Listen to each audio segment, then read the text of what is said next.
কুসুম তুই ভুল দেখেছিস। দেখ আয়ুষ বাবা এরকম কিছু করতে পারে না, তাও আবার ক্যাফেতে এত লোকজনের সামনে। না না না না, আমি বিশ্বাস করতে পারবো না। এটা এটা সত্যি নয়, তুই ভুল দেখেছিস। আমি ভুল দেখেছি, তুমি আমার কথা বিশ্বাস করছো না। পিসি আমি যদি তোমাকে নিয়ে যেতাম ওখানে তাহলে তুমি বুঝতে পারতে আমি মিথ্যে কথা বলছি না, আমি সত্যি কথা বলছি।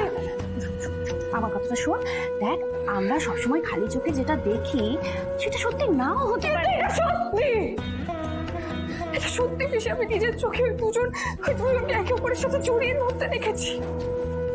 ছোট সাহেবই ওই মেয়েটাকে ফোন করে ডেকেছিলেন ওনার সাথে দেখা করবেন বলে, আর উনি আমাকেও বলেছিলেন আমি যাতে ওই মেয়েটাকে গিয়ে একবার দেখে আসি। কিন্তু আমি যে ওদের দুজনকে এই অবস্থায় দেখছি সেটা ভাবতে পারিনি। কুসুম কুসুম দেখ, আমি তো সত্যি মিথ্যাটা জানি না, কারণ আমি ওখানে ছিলাম না, তাই না? কিন্তু আমি আয়ুষ বাবাকে তো জানি, আয়ুষ বাবা এরকম কাজ করতেই পারে না। হ্যাঁ, আর যদি সত্যি এরকম কিছু করে থাকে আয়ুষ বাবা, তাহলে তার পিছনে নিশ্চয়ই কোনো কারণ আছে। আমি শুধু ঈশ্বরের কাছে প্রার্থনা করব যাতে সত্যিটা খুব তাড়াতাড়ি তুই জানতে পারিস। কেমন? ঠান্ডা হোক, ঠান্ডা হোক।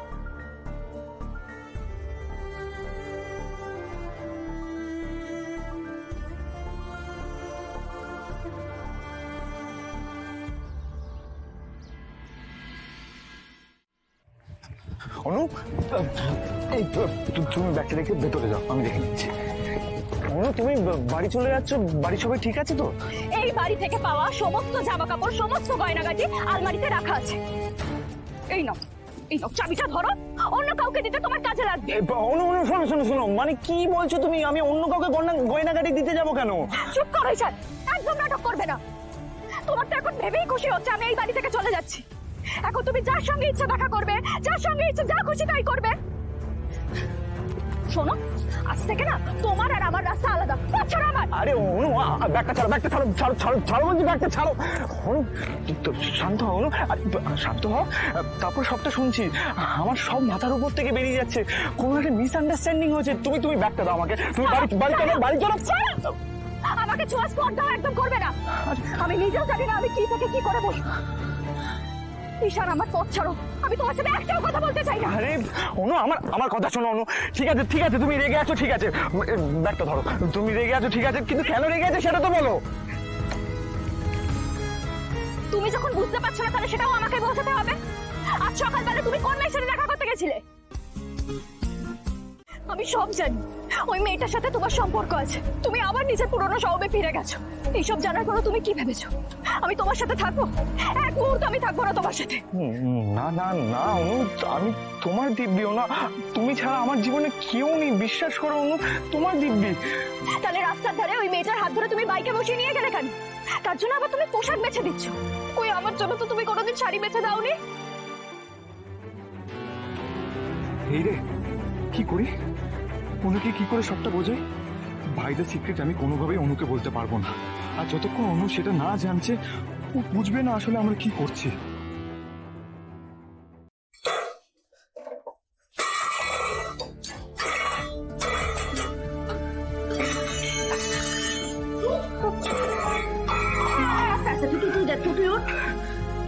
আমি কি করছি আজকে স্থিরভাবে কাজই করতে পারছি না। কি হচ্ছে? এত চিন্তা করলে তো কোনো কাজই ঠিকভাবে করতে পারবি না। কি হয়েছে বল, কেন এরকম করছিস? কিভাবে স্থির থাকি বলতো? নিজের চোখে এসব দেখার পর আমি বুঝতে পারছি না ছোট সব কিভাবে এটা করতে পারলেন। উনি একটা অন্য মেয়েকে জড়িয়ে ধরতে পারলেন, উনি করতে পারলেন এটা। কুসুম কুসুম, এক মিনিট দাঁড়া।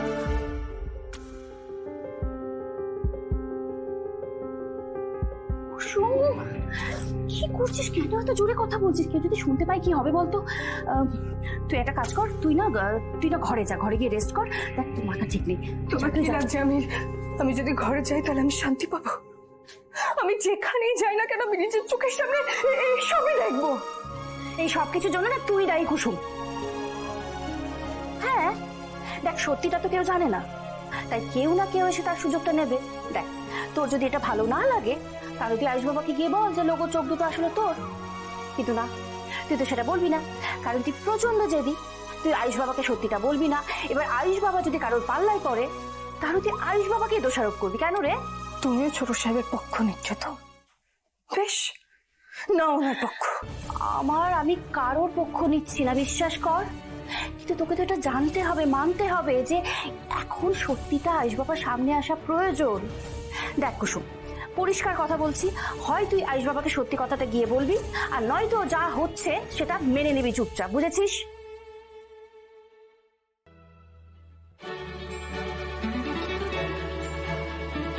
অনু, আমার আর ওই মেয়ের মধ্যে কিচ্ছু নেই অনু, বিশ্বাস করো। আর এর থেকে বেশি আমি এখন তোমাকে কিছু বলতে পারবো না। যদি এতটুকু বিশ্বাস করে থাকো আমাকে, তুমি প্লিজ বাড়ি ফিরে চলো, প্লিজ চলো। আমি হয়তো তোমার জন্য ঠিক না ঈশা, তুমি যাকে নিজের যোগ্য বলে মনে করো তার সঙ্গে গিয়ে থাকো। আর এটা আমি মন থেকেই বলছি তোমায়। উল্টো পাল্টা কথা বলো না অনু, তুমি চলে গেলে কুসুম, আমি সেই কখন থেকে তোমাকে খুঁজছি বলো তো। একটু দাঁড়াও, আমার তোমার সাথে কিছু কথা আছে। ঘরে অনেক কাজ ছিল তাই আমি ব্যস্ত ছিল। আর আমাকে খোঁজার তো এখন আর কোনো দরকার নেই। আর সকালেই তো নিজের মনের মানুষের সাথে দেখা করে নিয়েছি, তাহলে আমায় খোঁজার লাভটা কি? না না, খোঁজার কারণ আছে কুসুম। কারণ? কি কারণ? দেখো, তুমি সকালবেলা ওখানে গেলে, নয়নাকে দেখলেও কিন্তু কিছুই না বলে ওখান থেকে বেরিয়ে চলে গেলে, এরকমটা কেন? জানি না। আরে জানি না বললে কি করে হবে কুসুম? মা তোমাকে একটা দায়িত্ব দিয়েছে। তুমি যদি ওকে দেখে না বলো যে ও আমার যোগ্য জীবন সঙ্গিনী হতে পারবে কিনা, তাহলে কি করে হবে বলো তো? বললাম তো জানি না। কুসুম, এরকমটা বললে কিন্তু হবে না। মা তোমাকে দায়িত্ব দিয়েছে, তুমি যদি মাকে না বলো তাহলে কে বলবে বলো তো? আর এরকমটা করলে না আর বিয়েটা তো আটকে যাবে। বড় অদ্ভুত ব্যাপার। ঠিক আছে, আপনি আমাকে যা বলতে বলবেন আমি তাই বলবো।